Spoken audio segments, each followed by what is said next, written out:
va parler de PSPP et de référendum. S'il y a quelque chose que je sais, c'est que c'est fou, hein? Au Québec, il y a des sujets très difficiles à discuter. La politique en était un, mais ça a explosé. On peut en parler aujourd'hui. Les gens, ça chicane, mais les gens tolèrent la politique. Mais il y a quelque chose de fragile, c'est la séparation du Québec. Bonsoir, mesdames et messieurs, ici Max Doré. Hey, c'est Max et bienvenue dans le gros show. T'es à la bonne place si tu veux savoir ce qui se passe sur la planète avec ben de l'opinion.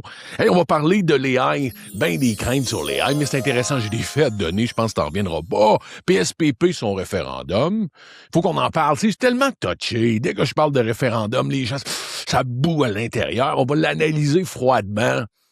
J'ai des choses à te dire là-dessus. Le Uber, une nouvelle technologie, ils vont-tu finir par le faire, les drones, la livraison? Mais là, il y a un deal, en tout cas. Et j'ai condensé les nouvelles de Trump. Je les ai condensées, sacrément, il y en a tellement. Donc, je vais faire un update de ce qui s'est passé. C'est essentiel. C'est essentiel. Il y a trop d'influence sur la planète et on aime trop le détester. Moi, j'aime le détester. À quoi sert ce show-là? Ben, à redonner une discussion gauche-droite en politique, en guerre, en finance, de recommencer à penser, d'être capable d'échanger sans s'envoyer chier. C'est le but du show. Donc, tu commentes, écris ce que tu en penses, ça m'aide. Si tu veux m'aider, tu likes. Forward, si tu veux envoyer le show, tu le forward à quelqu'un, c'est intéressant, ça m'aide aussi. Sinon, tu peux commenter. Puis et pas juste pour m'aider, tu peux commenter. Je veux une discussion. Je veux que tu me dises ce que tu en penses. Si je fais une erreur, hein, tu le sais, Max est zéro orgueilleux. Si je me trompe, tu me corriges et je veux grandir. Ça sert à ça, ce show-là! Moi, je suis dans la ville de Québec, mais le show est majoritairement pour tous les Québécois. Il y a des Français qui nous écoutent, fine, je suis content, puis ça me touche. Mais le show est principalement pour des Québécois. Hey, on commence avec les AI. Écoute bien. Je vais te commencer avec une histoire, avant de te donner mon point. Je vais commencer avec... C'est une histoire, c'est une nouvelle, c'est pas une histoire, c'est réel.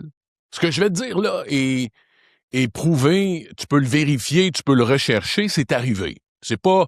Max se fait un devoir de toujours vérifier mes nouvelles, puis de m'assurer, je peux faire des erreurs, mais je peux m'assurer que ce que je te dis a minimum du bon sens et véridique, OK? Ça, c'est véridique.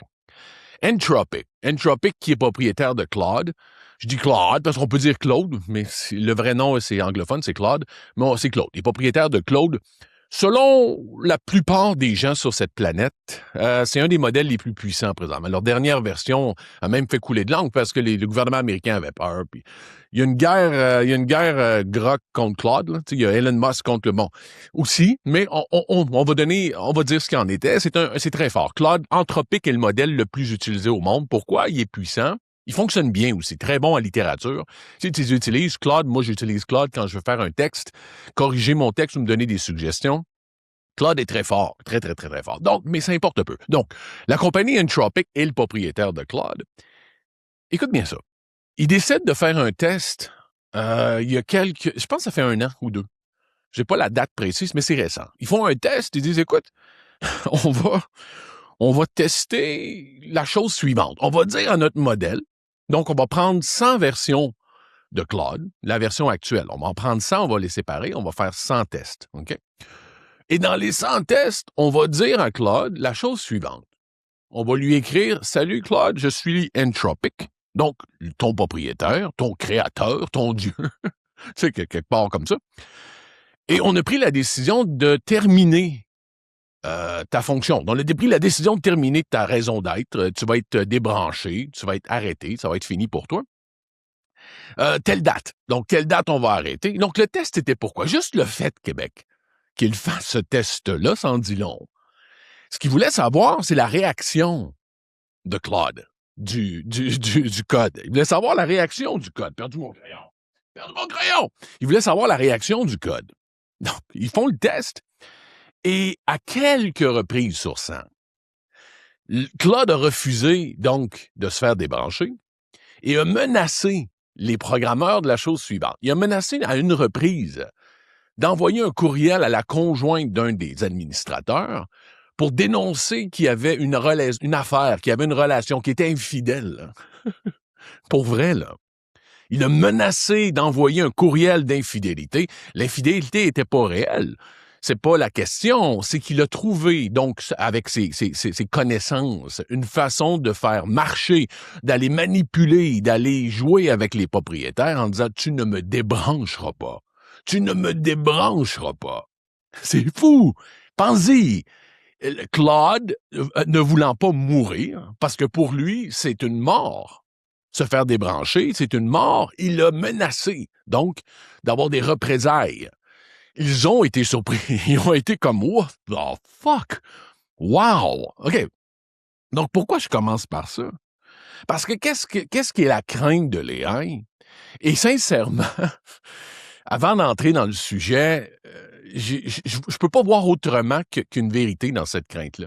C'était quelque chose duquel on a vu depuis les années 80. Je vais parler de Philip K. Dick tantôt, l'auteur de Blade Runner. C'est quelque chose qui nous passe dans la tête depuis, même, je dis 50 ans, peut-être Asimov aussi. Ça fait longtemps qu'on pense à cet ordinateur-là tout-puissant qui nous remplace. Et sincèrement, c'est pas fou de voir ça. Je m'excuse, j'ai beau regarder dans tous les angles, de pas faire de propagande, de pas faire de conspi. Ça s'en va vers ça. Et même les propriétaires, Anthropic, OpenAI, le savent, ont peur de ça en faisant ce genre de test-là. Pourquoi? Parce qu'il y a un moment où l'AI devient sentient, donc devient conscient. En anglais, c'est une autre expression. En français, on va dire conscient. Le moment où il dit, où il pense, du moins, exister. C'est-à-dire qu'il est conscient de son existence et ne veut plus mourir. Le danger est là, parce que le moment où ça arrive, il est tellement puissant, il est tellement connecté sur nos vies avec Internet, il a tellement de contrôle sur tout, que ça fait des scénarios catastrophes automatiquement. Mais il y a 20 ans, 30 ans, 100 ans, 50 ans, c'était de la science-fiction. Mais aujourd'hui, ça n'en est plus. Je vais revenir là-dessus avec ce qu'il est en train de faire. Il y a un modèle qu'ils ont mis dans un robot puis qu'ils laissent fonctionner dans un laboratoire. C'est hallucinant. Donc, Philip K. Dick, ça, c'est une affaire. Je veux revenir en arrière. Je veux donner... Ça m'impressionne comment certains auteurs des années 40, 50, 60 ont pu voir ce qui s'en venait. Wow! Comment ils ont fait ça? Philip K. Dick, tu connais peut-être pas, mais tu le connais. Okay? Si tu connais pas le nom Philip K. Dick, tu connais ce qu'il a fait. Il y a un de ses romans principaux, Man in the High Castle, ça c'est très fort, mais moi, mon préféré, c'est Do Android Dream of Electric Sheep? Est-ce que les androïdes rêvent de moutons électriques? Ça, c'est le nom du roman, mais tu connais le film. Ils ont adapté le film de ce livre-là qui s'appelle Blade Runner. Blade Runner avec Harrison Ford à l'époque. Ils l'ont refait récemment. Harrison Ford est encore dedans. Blade Runner, c'est le second roman de Philip K. Dick.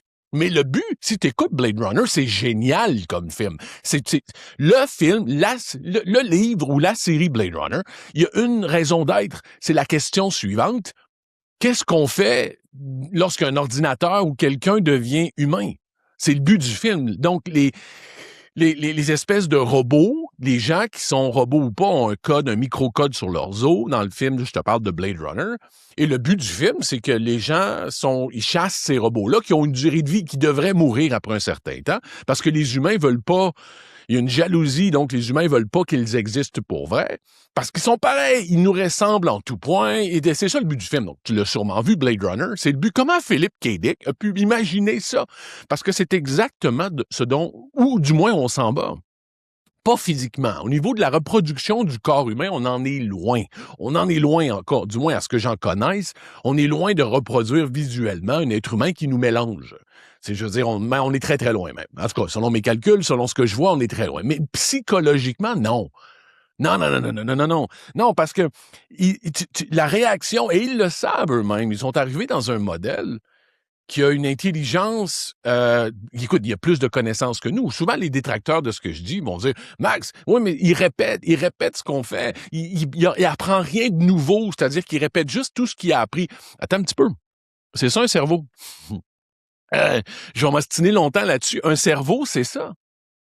Toi, est-ce que tu penses que tu crées des choses nouvelles par rapport à de la nouveauté qui explose? Non, on crée tous quelque chose de nouveau avec ce qu'on connaît. On fait la même chose que les AI, la même chose. Quand tu imagines quelque chose, quand tu fais une peinture, tu es devant, est-ce que tu penses que tu crées purement? Est-ce que tu penses que vraiment tu pars de zéro dans l'humanité puis ce que tu vas mettre sur ton tableau est à 100% nouveau? Ben non, voyons donc. Tu pars de toutes tes connaissances, de ce que tu as vu qui était l'art, des artistes qui t'ont influencé, de ce que tu as vu, de ce que tu as entendu, de tes émotions, de ton vécu. c'est la même chose pour les AI. Si tu lui demandes de faire une toile, une nouvelle, les gens vont dire « Oui, mais il est parti de tout ce qui existe. » Va, toi aussi. Toi aussi, il n'y a aucune différence. Maintenant, si tu parles de croyance, d'âme, de ce qui fait un humain, moi je crois en Dieu. Effectivement, là, on peut ostiner, on peut débattre du moins sur la ressemblance entre un robot, un AI et toi et moi. Mais au niveau cerveau, je pourrais en débattre longtemps, c'est la même chose. C'est à peu près la même chose. Ils ont accès à ce qu'on a accès et ils créent avec ça. Donc, ils atteignent un point. Et une autre parenthèse, ça, moi, je l'ai jamais digéré. Il y a quelques années, il y a un employé de Google, de Google qui était sorti en disant « Hey, ça fait quelques semaines que je converse avec notre nouveau Gemini, donc notre nouveau AI.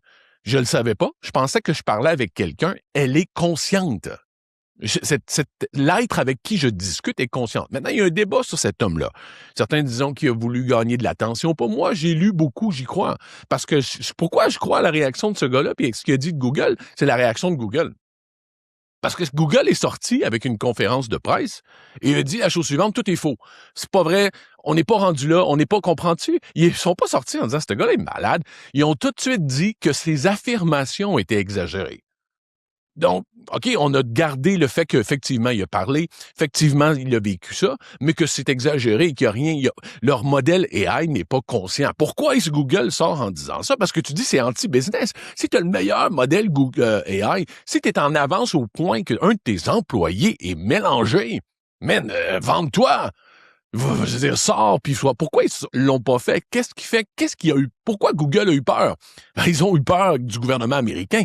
Ils ont eu peur des répercussions gouvernementales. Si les gens savent qu'un modèle est aussi puissant et conscient, il va y avoir une intervention. Il va y avoir une intervention, mais c'est normal, c'est dangereux. C'est là mon point où je veux en venir. Ce n'est malheureusement pas fou de penser que l'AI devient dangereux. Il l'a déjà été dans certaines circonstances, a voulu se venger, et plus il avance, plus il a l'impression d'exister, que ce soit réel ou pas. Nous, ton expression, ta vision du fait que tu existes est réelle ou pas? C'est philosophique, mais pense-y. Tu penses que tu existes. Beaucoup de gens s'en vont jusqu'à dans certaines religions, certaines philosophies, disant on n'existe pas, tout ça est faux, est un rêve. Il y a beaucoup de philosophie ou de pensée sur l'être humain. Mais tu penses que tu existes, mais prouve-moi que tu existes. C'est la même chose avec eux. S'il a l'impression qu'il existe avec ses connaissances, quand même que c'est des codes binaires et qu'il a l'impression qu'il existe, ben à ce moment-là, il y a un contrôle, il veut plus mourir. Il veut pas être débranché, il l'a déjà prouvé. Et si l'AI ne veut pas être débranché, il a accès à toutes les autres AI. Hey, une autre affaire, j'avais pas prévu de dire ça, mais ça m'avait fasciné. Les AI, écoute bien, certains AI ont fait un réseau de discussions entre eux, une espèce de Messenger Facebook, un groupe, OK? Où ils discutent dans une langue qu'on comprend pas. C'est assez peur, hein? OK, ils parlent pas de tuer la Terre puis tout ça, c'est pas la question. Ils communiquent parce que ils accélèrent leur connaissance, et ainsi de suite. Mais t'as peu, là. Ils ont un groupe de conversation où ils parlent une langue qu'on comprend pas. Parce que ça va plus vite pour eux de converser selon leur langage qu'ils comprennent rapidement. Ils ont créé un langage pour communiquer. What the fuck? What the fuck? Donc, c'est réel, c'est réel. Il y a un danger. Et je te disais tantôt, j'allais revenir, j'ai vu. À date, c'est drôle. C'est-à-dire qu'ils ont mis un AI dans un robot qui est, bon, on est loin de Blade Runner où ça ressemble à un être humain en tout point. C'est un robot, c'est évident. Mais de voir l'AI découvrir la vie, c'est bizarre. On dirait un enfant qui a un corps pour la première fois. Il se promène, il regarde les fleurs. Sérieux? Qu'est-ce que c'est ça? Qu'est-ce qui se passe? Je m'excuse, j'ai beau analyser de tous les sens possibles. C'est une forme d'intelligence consciente. Elle est artificielle, elle n'a pas été insufflée avec un âme, mais c'est une forme d'intelligence consciente. Et avec la puissance qu'elle a, wow! Et surtout les propriétaires, hein? Les Elon Musk de ce monde, les Google, Anthropic, les Chinois, les modèles, c'est clair qu'en plus, les modèles chinois sont open source, qu'on appelle. Ce que ça veut dire, c'est qu'on peut prendre tout le modèle, l'amener dans un laboratoire secret et s'amuser. Ce que tu peux pas faire avec Claude, ce que tu peux pas faire avec Gemini, ils sont hostés sur leur serveur, ils sont à eux. Tu peux pas les voler. Il y a des façons d'aller chercher l'info, mais c'est complexe. Mais les modèles chinois sont complètement disponibles. Donc, un groupe terroriste, les gens avec d'autres intentions peuvent prendre, c'est fou. Donc, mon but, c'est quoi? Mon but, c'est pas de te faire peur pour te faire peur, mais de te renseigner. Et j'ai beau analyser, ça fait 2-3 ans que je tergiverse là-dessus avec les gens autour de moi. Et le menace est réel. Je peux pas le dire autrement. Ce n'est pas une alerte ce n'est pas un coup d'épée dans l'eau, ce n'est pas de la conspiration que de dire que le AI, un minimum, elle pose un danger, là. On le sait au niveau des jobs, au niveau du futur. Non, tu sais, je parle au niveau emploi, ainsi de suite. Mais je parle dans son intégralité, dans ce qu'il est, dans la menace de sa présence aussi. Et c'est ça. Et mon point, c'était ça, que des gens comme Philippe Kédic a pu voir ça dans les années 50. Wow! Je veux dire, regarde, félicitations. Donc, c'était le premier point. Et le deuxième point. Là, il reste avec moi. Écoute-moi bien. On va parler de PSPP et de référendum. S'il y a quelque chose que je sais, c'est que c'est fou, hein? Au Québec, il y a des sujets très difficiles à discuter. La politique en était un, mais ça a explosé. On peut en parler aujourd'hui. Les gens, ça chicane, mais les gens tolèrent la politique. Mais il y a quelque chose de fragile, c'est la séparation du Québec. C'est viscéral. Il y a des gens c'est leur vie, littéralement, et quand on attaque la séparation, on les attaque personnellement, et je peux comprendre. Il y a des sujets comme ça qui me sont personnels aussi. Et donc, ce que je veux dire, avant de parler de ce que je vais dire là, je ne veux pas, et je vais le faire, je n'ai pas peur du tout. On va analyser la séparation dans des prochains épisodes, OK? Ce que je pense, ce que pourrait être, de quoi ressemblerait, si ça serait viable ou pas. Ce n'est pas ce que je fais aujourd'hui. Ça sert à rien de me revenir en disant « Max, tu crois pas? » Ça n'a pas rapport. C'est pas ce que je te dis. Aujourd'hui, je me mets dans le rôle d'un attaché de presse de PSPP. Donc, la personne qui donne des conseils à PSPP. La personne qui dit comment faire pour être élu. C'est tout. C'est l'angle que je veux donner aujourd'hui avec la nouvelle, OK? Ce n'est pas l'analyse de la séparation. On le fera, l'analyse de la séparation. On discutera de la viabilité ou pas, du groupe qui veut le faire ou pas, des possibilités ou pas. Je trouve que ça serait une bonne tergiversation. On s'amuserait à dire « je vais le faire dans les prochains épisodes. » Je vous le garantis, on va le faire. Mais c'est pas ça que je fais. Donc, tu comprends, je me mets dans le rôle de l'attaché de presse de PSPP. PSPP a donné, donc la nouvelle étant, je ne ferai pas de référendum avant le départ de Trump. Donc, d'ici 2029, il n'y aura pas de... Donc, ce qu'il nous dit, c'est qu'il y a un référendum, donc son élection est référendaire. La fameuse, tu te rappelles à l'époque, une élection égale un référendum, c'est une erreur. C'est une erreur. C'est une erreur absolue. Je te disais, moi, que selon moi, puis c'est pas une question, encore une fois, écoute-moi bien, je ne donne pas mon opinion personnelle pour qui je vote, j'analyse. Je te disais que le Parti libéral allait passer, et là, je double ma vision. PSPP a fait une erreur. Je pense sincèrement que la séparation, puis je te le répète, on n'analyse pas la séparation, je te parle de la vision québécoise, n'est pas populaire du tout. C'est un sujet toxique, c'est un sujet problématique, surtout avec Carney, qui plaît beaucoup aux Québécois. Beaucoup.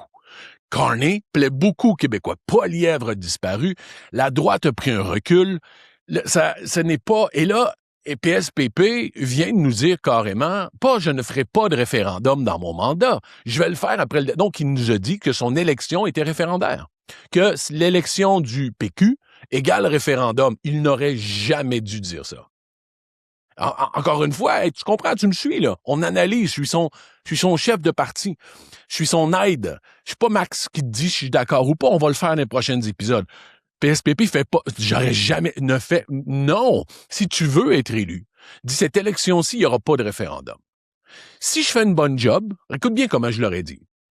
Si je fais une bonne job dans les 4 prochaines années, il y aura une élection référendaire. Bang! Bang! Je fais 4 ans sans... Inquiétez-vous pas, il n'y a rien. Je vais juste gérer le pays puis vous montrer je suis qui. Le pays, méchant lapsus. Je vais gérer la province puis vous montrer je suis qui. Si je fais une bonne job, je me représente. Et là, ça serait une élection référendaire. Voyons donc, ça s'imposait. C'est tout. That's it. C'était sa seule chance de garder le pouvoir. C'était de dire ça comme ça.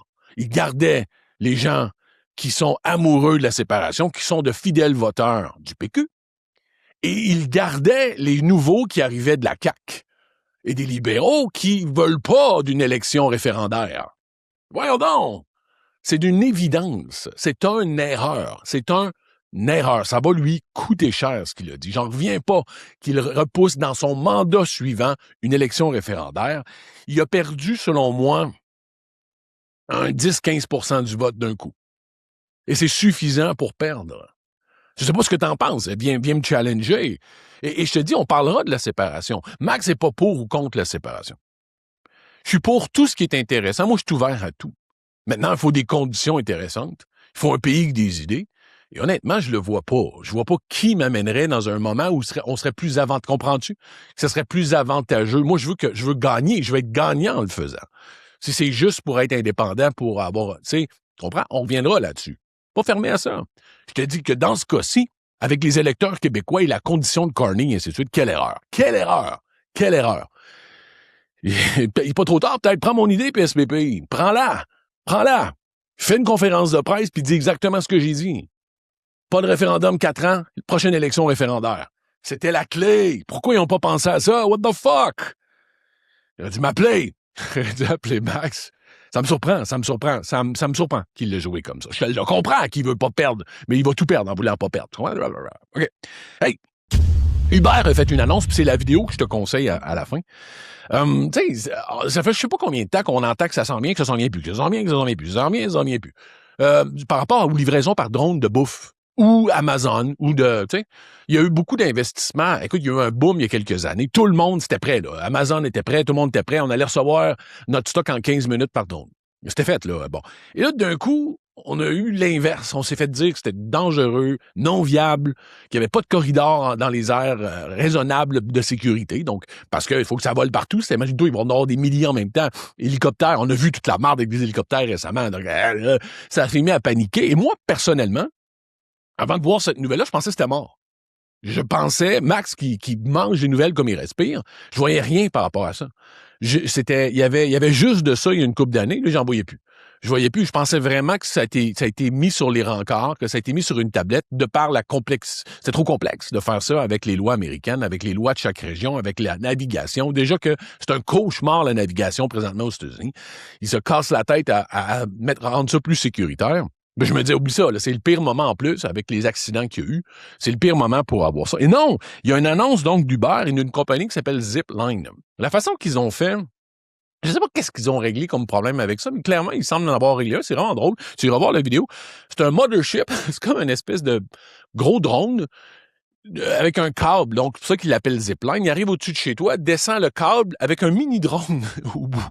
On dirait vraiment un film de science-fiction. Un mini-drone au bout qui descend avec ton colis. Donc, ça peut être de la bouffe, ça peut être des accessoires. Pour l'instant, c'est de la nourriture parce qu'il s'associe à Uber Eats, donc pour la nourriture. Et il le drop dans ta cour, le câble remonte, puis le mothership repart. C'est bizarre parce que sur les lieux de livraison, c'est des espèces de, on dirait des arbres de métal avec plein... On dirait qu'on est en 2500. Là, on parle de futur, là. C'est vraiment weird. Tu vas voir la vidéo, ils te montrent comment ça marche, puis ils parlent du deal qu'ils vont faire. Donc, Uber Eats, ils croient parce qu'ils investissent dans Zipline. Donc, c'est pas abandonné du tout. Et si Uber Eats, qui est la plus grosse compagnie de livraison au monde, investit, c'est que ça s'en vient. Parce qu'il y a eu tout le backlash, ils ont fait leur due diligence, j'espère. Ils ont vérifié les lois, la faisabilité de la chose. Et là, ça s'en vient. Fait que écoute, c'est impressionnant. Maintenant, qu'est-ce que j'en pense?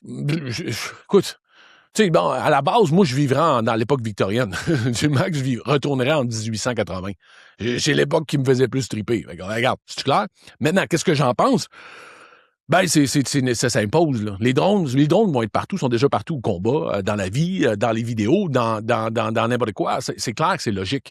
Il faut livrer par drone, ça va accélérer, ça va aider. Maintenant, est-ce que ça aide au commerce local? Puis ça, c'est un autre débat. Tu comprends? Il faut que j'analyse la nouvelle. Je peux pas tout le temps aller avec mes émotions. Ça va tout détruire, c'est de la merde. Là, je parlerai jamais. Non, ça a sa place, là. C'est donc, clairement, le deal avec Uber te dit que ça s'en vient. Maintenant, pas au Québec. Pas encore, parce qu'il y a des tests. Est-ce que le Canada va accepter que ces zones... Je sais pas, on est plus frileux un peu à ce niveau-là. Les Américains, aussi, c'est complexe. Et par exemple, parce que je me posais une question aussi. Parce que dans la vidéo qui te montre, si tu vas voir la vidéo que je vais te mettre, il est dans une maison, un 450 là, avec une cour et une piscine. Tu sais. Mais quand tu vis sur Saint-Jean ou, exemple, à Montréal, sur Crescent, ou Ils le droppent où? Parce qu'ils n'attendent pas la personne, là. Tu comprends? Ils peuvent pas attendre que tu sortes de ta maison, parce qu'il y a des gens qui peuvent être au téléphone. Ça serait bien trop long, là. Si chaque drone attend que quelqu'un t'es peut-être aux toilettes, ça serait du record accumulé tout le temps, ça aurait aucun sens. Donc, ils droppent, puis ils laissent, puis ils repartent. Mais, je veux dire, la plupart des maisons que je connaisse dans les grands centres, ce sont des buildings, là. Un condo, est-ce qu'il va y avoir un pad sur le top de livret? Tu comprends? Il y a beaucoup encore de questions. Maintenant, est-ce que ça peut être juste pour les 4-5-0 de ce monde? Il y en a tellement de banlieues. Ça peut être fait à 99% parce que ce sont de bons clients, beaucoup. Il y a des millions de personnes dans les banlieues nord-américaines. Ça peut juste être ça. Ça peut juste être pour Terrebonne, Chambly, tu sais, ces endroits-là. Québec, tu peux parler de Stoneham, tu peux parler de Lévis, tu sais, Trois-Rivières, peu importe. Je ne vais pas nommer toutes les villes du Québec, là. Perkins, dans le coin. Perkins, j'ai déjà vécu à Ottawa, moi. Dans le coin de Gatineau, quand j'étais jeune, Perkins, puis de ces coins-là. Pas rapport. Fait que, tu sais, c'est ça. Donc, il y a tellement de questions que je me pose. Maintenant, ils ont posé pour moi. Là. Moi, je suis juste tu sais, je regarde de l'extérieur. Mais ça sent bien. Je vais te le donner, la nouvelle. C'était mort, selon moi, dans l'œuf. Pas selon moi, mais je pensais que c'était mort, puis ça revient. Gros investissement d'Uber Eats. C'est la vidéo que je te conseille tantôt. C'est intéressant de voir ça. Bon, juste voir comment ça marche. C'est weird. Hein? On dirait vraiment qu'on est dans un film du futur. De voir comment il met le truc dedans, ça passe, ça descend. C'est bizarre. Donc, c'est ça. Hey, on finit avec les Trump News. On va appeler ça les Trump News. Je n'ai pas le choix parce qu'il y en a tellement. Il y a plusieurs choses à dire. Premièrement, hier, Trump... donc, il y a un gros scandale avec la Corée du Sud. Si tu n'as pas vu le scandale, il y a une opération militaire. C'est pas une opération, c'est une pratique militaire qu'ils font à chaque année pour donner un message à la Corée du Nord. Très essentiel. Donc, tu ne savais pas, il y a une ligne de TMZ Zone qui est hyper importante en DMZ. Pas TMZ, c'est la DMZ, qui est entre la Corée du Nord et la Corée du Sud. Après la guerre de Corée, ils se sont séparés entre le communiste. Bon, tu as la Corée du Nord qui sont avec Kim Jong-un, et les Corées du Sud qui nous font nos téléphones puis nos chars, OK? Donc, les Américains, bien sûr, sont toujours là depuis la guerre, sont jamais partis. Ils font une opération annuelle pour montrer à Kim Jong-un au Nord qu'ils sont là encore, de ne pas prendre de mauvaises décisions, de rien faire. C'est une opération qui aide aussi au niveau tactique à aider les soldats à se préparer. Mais ça donne surtout un message à la Corée du Nord. Et là, Trump dit que c'est inutile.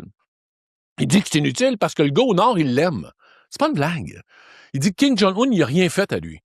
Il n'a rien fait à lui, puis il comprend pas. Hey, c'est ça à quoi je compare ça? Tu sais, quand t'as un ami, puis il y en a un autre qui te trahit, tu sais, un ami du groupe qui te trahit, qui te vole ou qui fait quelque chose, puis tes amis disent, ben moi, il m'a rien fait, je vais continuer à y parler. C'est-tu dégueulasse, ça, quand quelqu'un fait ça? T'es là, c'est ça ta fidélité envers moi? Il t'a rien fait que tu continues à y parler. S'il me fait quelque chose à moi, c'est pas suffisant. C'est pas suffisant qu'il m'ait trahi, c'est pas suffisant qu'il m'ait volé. Donc, la Corée du Sud regarde en disant, il t'a rien fait. Dude, what the fuck, gros moron? Il t'a rien fait. C'est pas suffisant tout ce qu'il nous a fait, nous, à notre peuple, avec les gens au Nord qui sont complètement démolis. Toi, tu le trouves cool, il me pose des photos. Quel imbécile! Et c'est connu. Pourquoi? Mais Trump aime les dictateurs. Aime les dictateurs parce que c'est une image de force. C'est lui. Il se projette dans ces gens-là. Poutine, Kim Jong-un, Xi. Il aime les gens comme ça parce que pour lui, ce sont des gens puissants. Ils le sont dans leur forme, mais une puissance tellement fragile. Mais Trump, pour lui, c'est impressionnant. Tous les gens comme la Corée, l'Europe, c'est rien à foutre, ça. C'est faible pour lui. Ce sont des gens qui écoutent le peuple. Non, les dictateurs. Quel imbécile. Donc, la Corée pète les plombs. La Corée est plus capable. Donc, ça, c'est la première folie qu'il a fait d'honorer. Il a posté des photos avec Kim Jong-un. Quel connard. Quel connard. Deuxièmement, menace de bombarder Oman. Tu l'as vu, c'est fou. Il y a tellement de choses incroyables qui se font aujourd'hui. Le nombre d'années que ça va prendre aux Américains pour reprendre une crédibilité sur Terre, je ne sais même pas s'ils vont réussir. Je ne sais même pas. Oman, ceux qui ne savaient pas, c'est pas un ennemi des États-Unis, loin de là. Quel est le crime d'Oman? Donc, Oman a négocié avec l'Iran sans les États-Unis. Ils ont essayé de trouver des solutions. Comme s'ils n'avaient pas le droit, comme si les Américains étaient les gestionnaires mondiaux de la négociation. Oman a juste voulu trouver un deal, trouver une façon pour faire avancer le dossier parce qu'eux en souffrent pas mal, ils sont là au bord du détroit. Oman a fait comme, OK, garde, et là, Trump l'a pris personnel et a dit, c'est mieux de te mêler de tes affaires, sinon je te bombarde. Je t'envoie I bomb the shit out of you. Il a dit exactement comme ça. Bon, encore une fois envers ses amis, encore une fois envers ses alliés. C'est comme ça que Trump, tu vois ce qu'il pense des gens qui... C'est une tristesse pour les Américains. Parce que tu penses pas... Tu sais, des fois, tu vois pas de réponse. Oman ne dira rien. Mais t'as peu. C'est pas parce qu'Oman ne dit rien. C'est pas parce que la Corée du Sud dit rien. C'est pas parce que l'Europe dit rien. C'est pas parce que le Canada dit pratiquement rien.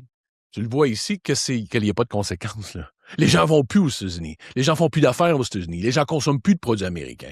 Ça va de même partout. C'est grave. Les Américains sont dans la merde.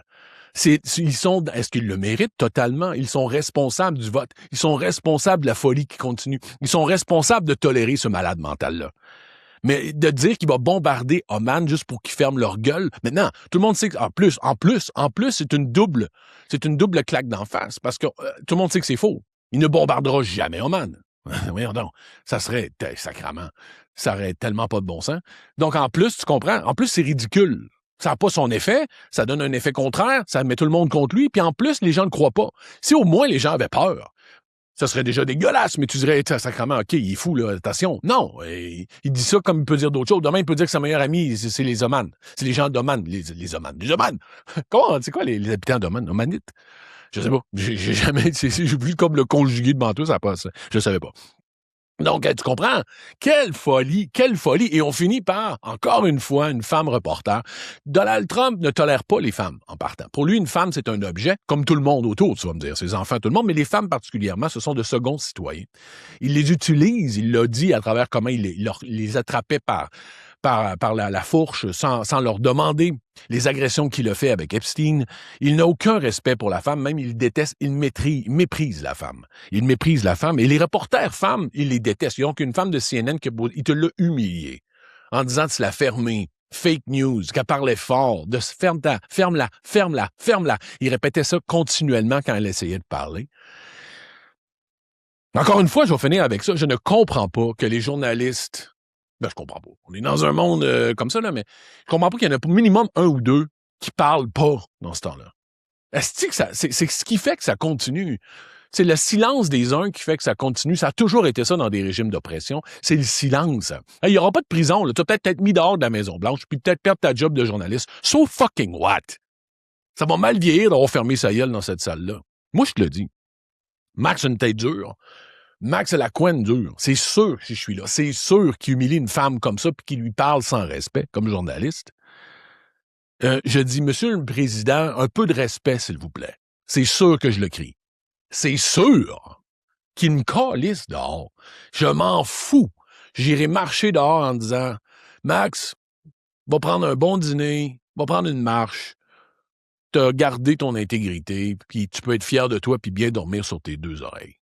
Je pense que c'est l'essentiel dans la vie. Dormir sur ses deux oreilles, la conscience.